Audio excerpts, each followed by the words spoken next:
busara haitoshi, tunahitaji kuwa na hekima. Hekima ni zawadi kutoka kwa Mwenyezi Mungu.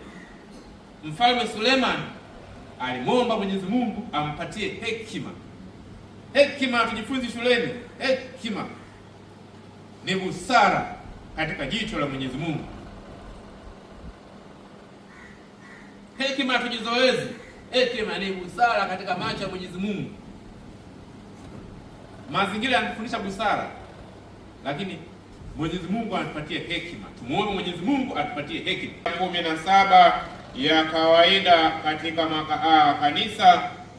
Masomo yote matatu yanatufundisha juu ya ukuu na thamani isiyo kifani ya ufalme wa Mungu ulio bora kuliko kila kitu duniani, ikituhimiza kuweka kipaumbele kwa Kristo ambaye ndiye hazina yetu. Wapendwa katika Kristo, hazina ya mbinguni ndiyo kitu kilichokuwa bora kupita vyote duniani, ambavyo sisi sote tunapaswa kuachana na vitu hivyo na kuitafuta hii hazina ya mbinguni. Katika somo la kwanza ambayo inatoka katika kitabu cha Wafalme sura ya 3, kitabu cha kwanza cha Wafalme sura ya 3 aya ya 5 na aya ya 7 hadi ya 12. Tunamwona Mwenyezi Mungu anamtokea Mfalme Sulemani katika ndoto na kumwambia aombe chochote anachotaka. Naye Mungu anamwahidi kwamba utakachokiomba chochote nami nitakupatia. Omba chochote. Sasa huyu Sulemani akionyesha unyenyekevu, hakuomba kwa Mungu mali, hakuomba kwa Mungu madaraka, hakuomba kwa Mungu roho za adui zake, bali aliomba moyo wenye hekima na msikivu. Aliomba kwa Mungu hekima, moyo wenye hekima na usikivu kwa Mungu.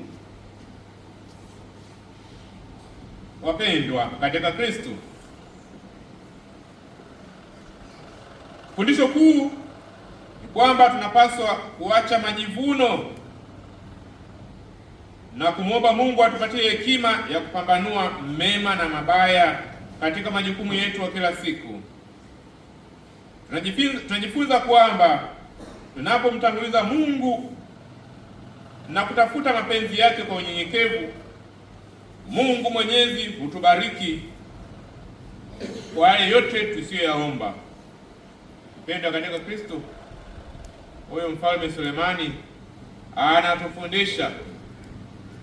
Sulemani alikuwa ni mfalme mkubwa sana, ni kiongozi mwenye watu wengi chini yake, mwenye mali nyingi chini yake. Lakini hata pia leo hii tupo viongozi hapa kanisani.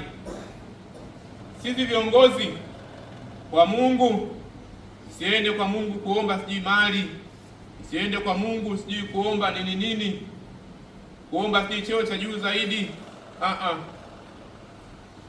Kila kiongozi, nikianza na mimi mwenyewe padri wenu, kila kiongozi, viongozi, tumuombe Mwenyezi Mungu atupatie hekima na usikivu. Hekima na usikivu, ili tuweze kuongoza watu tuliopewa vizuri. Tunahitaji hekima ya Mwenyezi Mungu.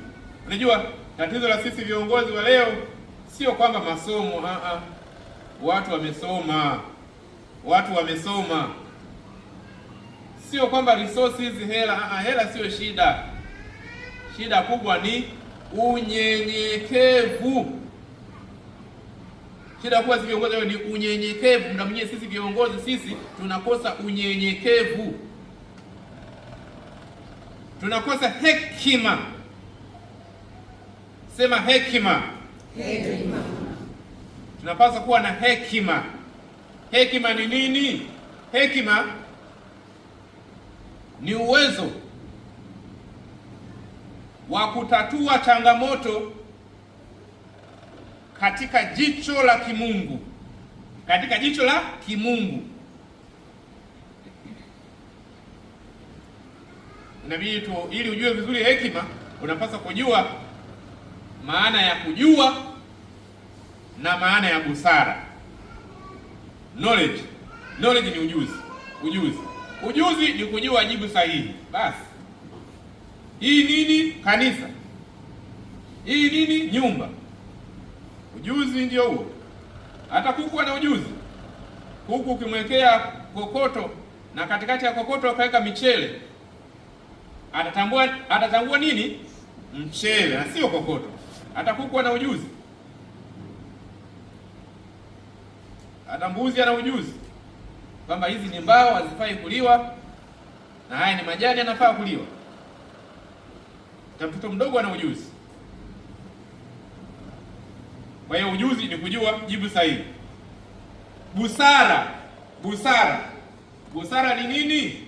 Busara ni kujua jibu sahihi kwa wakati sahihi na namna sahihi. Kwa hiyo busara ni kutumia ule ujuzi tulionao katika mahali sahihi, wakati sahihi na namna sahihi. Shuleni siku hizi watu wengi wasome siku hizi. Karibu kila mmoja siku Tanzania ana degree. Shuleni tunajifunza juu ya ujuzi kila mmoja anapata shuleni. Lakini busara tunajifunza kutokana na mazingira tunayoishi. Ndio maana bwana mmoja alisema kwamba kwa hiyo sasa mimi hapa dokta kuanzia leo na PhD, kwa hiyo ngoma draw. Dokta akasema sawa, lakini wewe una ujuzi, sisi hapa tuna maarifa kulingana na mazingira. Tumsifu Yesu Kristo. Kuna tofauti kati ya mtu ambaye amequalify leo na mtu ambaye ana uzoefu. Leo mwalimu anaajiriwa shuleni, anakuta mwalimu mwingine amekaa shuleni ana miaka 27 anafundisha. Kamekuja leo, mimi mwalimu, haki sawa, naelewa kila kitu. Toka hapa, naelewa nini wewe? Kaona umeclaim tu madaftari. Mwenzako ana miaka 27 ipo kazini. Nyinyi mnaamuzi sana. Hapana. Leo anakuja padri mpya, anapata upadri juzi. Bwana, wako nyosha mikono yangu na baraka Mungu Mwenyezi. Na mimi ngome na mimi padri ngoma draw. Wenzako wana miaka 50 ya upadri. Kuna kama una siku mbili, kuna ngoma draw hapo. Tumsifu Yesu Kristo. Hapo bwana kituo cha polisi hapo. Leo anakuja askari, kametoka depo. Na kuna askari lingine lina miaka 20 limetulia pale. Unaona tofauti? Kuna tofauti kati ya ujuzi na busara. Busara unapata kutokana na nini jamani? Mazingira, uzoefu. Sawa jamani? Tupande kidogo tuende kwenye hekima. Hekima ni busara katika jicho la Mwenyezi Mungu. Hekima ni busara katika jicho la Mwenyezi Mungu. Hizi muda mwingine busara huwa nasema atumie busara tunadanganya. Si busara.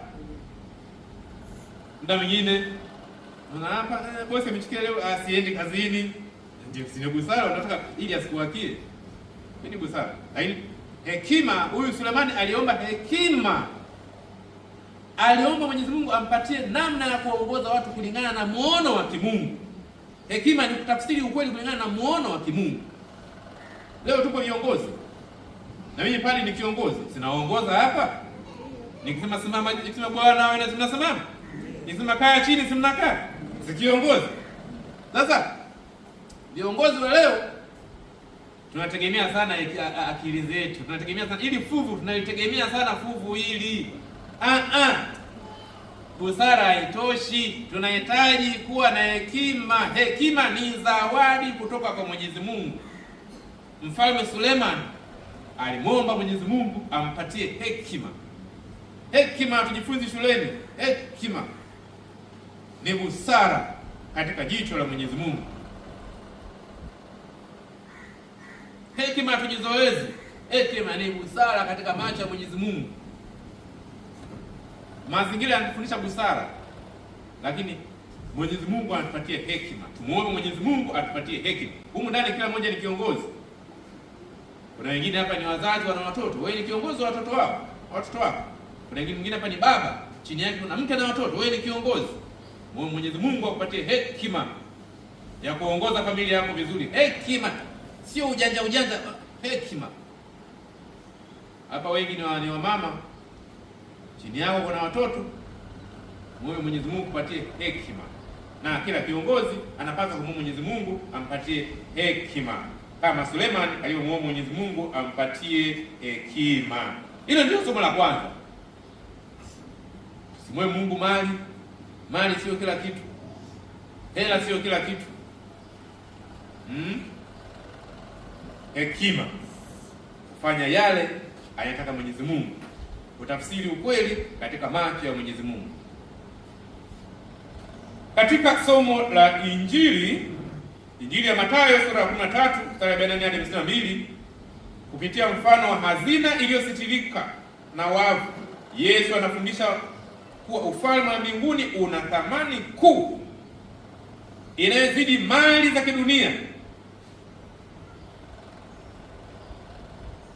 na kila kitu. Ufalme wa Mungu umezidi kila kitu. Wapendwa katika Kristo,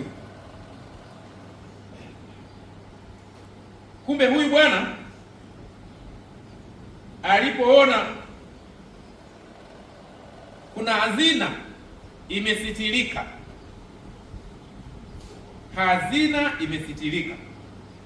akaamua kwenda kuuza vitu vyote alivyo navyo apate kuinunua ile hazina.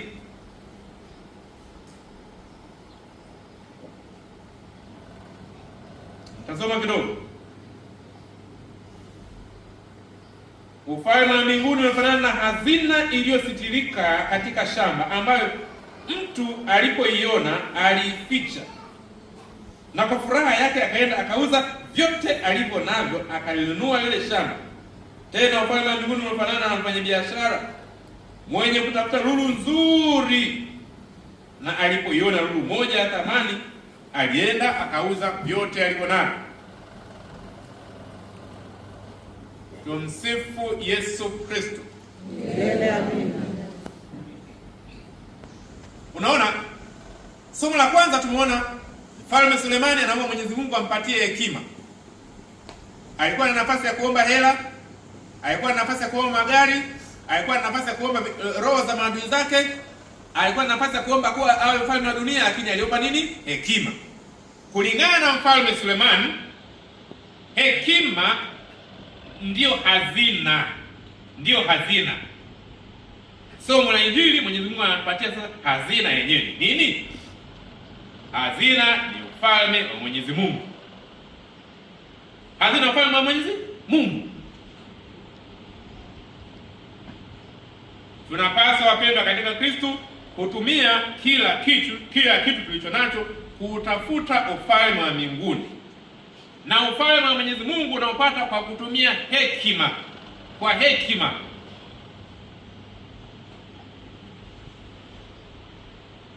Tumsifu Yesu Kristo. Najua huwa tunajiona kama tuna busara, lakini muda mwingine busara yenyewe inakuwa ina uharibifu ndani yake. Hakuna dereva anayependa traffic.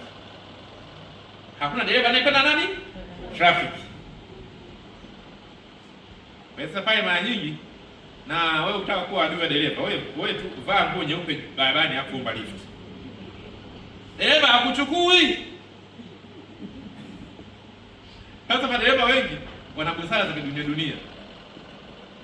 Ametiririka huku speed 120, 90. Halafu kule mbele kama kilomita moja hivi pamenyoka, akaona kama kuna mtu amevaa nguo nyeupe. Dereva pale anaanza kutumia busara sasa ili kumchanganya traffic. anapunguza mwendo, anafika 40, anashuka 40 ili kule traffic kama anapiga picha basi aone ni speed sio kubwa sana, ipo kivile, ni ya kawaida tu. Na akionyesha kwenye kile bwana, wewe speed yako ni 80. Samani niko na haraka naenda hivi. Wanaongea vya uongo. Hiyo ndio busara hiyo.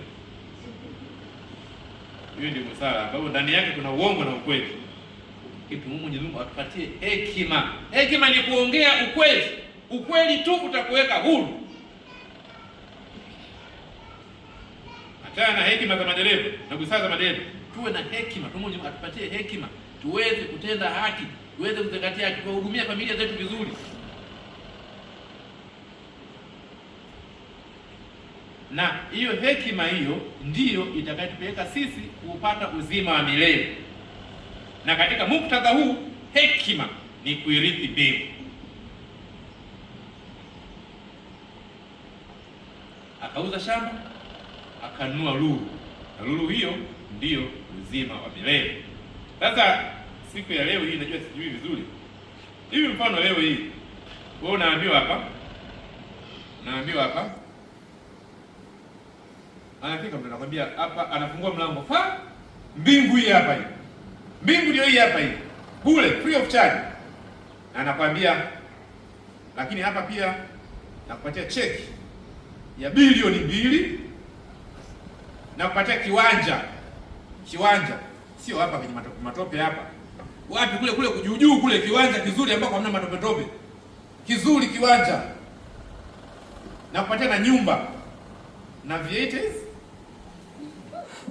na kupatia na duka na biashara na mbingu hii hapa hii. Kusema wewe tuongee wewe utachagua nini? Yaani unafungulia mlango unaambiwa mbingu ndio ile pale, Yesu ndio ile pale, unaambiwa kama mbinguni ndio kule, hakuna kula kitimoto, hakuna kabia baridi, hakuna Pepsi baridi. Mbinguni kazi ni moja tu, ni kumsifu Yesu. Hosana juu mbinguni. Mtakatifu, Mungu wa majeshi, Mungu ni Mungu. Wewe ndio unashinda. Mungu, wewe ni Mungu. Unaona pale katika hao ni kumsifu. Hakuna tiba ya kitimoto. Alafu na cheki huku. Nakwambia cheki bilioni 1.7. Bilioni 1 na milioni 700. Viete tatu hizi. Nyumba hii, viwanja hivi, ajira hii. Mshahara wake milioni 20. Ndio msifu Yesu Kristo. Ongea ukweli, twende jamani. Twende ongea ukweli. Wangapi kati yenu atachagua na unaenda mbinguni sio kwa dada yako, ni kwa kufa yani. Yaani kwa kufa yani. Ufe uende mbinguni direct straight forward. Na ubaki yani uitafute mbingu mdogo na uendelee kuenjoy bilioni 1.7 na viwanja na magari na mavieite na ajira, na unaosinzia wewe unapata na package ya usingizi masaa 3 bila usumbufu wa padri. Unachagua nini? Tumsifu Yesu Kristo. Najua umeshachagua mioyoni mwenu. Sasa unaona tatizo liko hapo. Inabidi uchague mbingu. Uchague mbingu. Wapendwa katika Kristo, ujumbe mkuu katika Dominika hii inatuhimiza sisi sote kuacha kiburi, kuwa wanyenyekevu, kuwa wasikivu, kuwa watii, kuwasikiliza watumishi wa Mungu. Ninyi hapa mmepewa padri wenu Edwin Dinyo, mtumishi wa Mungu katika parokia hii. Msikilizeni yeye. Msikilize yeye. Yeye ndiye alipewa hekima ya Mwenyezi Mungu. Mtumishi wa Mungu anatuongoza huku tukitambua kuwa hali yetu sisi ya kiroho inahitaji ulinzi wa Mwenyezi Mungu na maelekezo ya kimaadili zaidi. Wapendwa, tunafundishwa na nakumbushwa kwamba ufalme wa mbinguni haununuliwi kwa bei rahisi, bali unagharimu kila kitu tulicho nacho. ukiwa ni uwekezaji au biashara ya furaha inayozidi kujitoa kwa ajili ya chochote. Ufalme wa mbinguni ni kama biashara, ni kama uwekezaji ambao unataka kujitoa kila kitu, hata kuwa tayari kujitoa na nafsi yako, hata kuwa tayari kufa wewe, lakini upate uzima wa milele, kama alivyochagua huyu ndugu yetu Suleiman, ambapo anaamini kwamba hekima itapeleka mbinguni, na kama somo hili linasema kwamba sisi tunapaswa sisi sote kutafuta hazina ya mbinguni. Basi tutafute hazina ya mbinguni, hata kama roho inawauma, sio mbaya sana. Katika machaguo mawili hayo, kuwa chagua kufa, na ukisha kufa moja kwa moja uende straight mbinguni ukaenjoy uzima wa milele. Tumsifu Yesu Kristo. Yeah.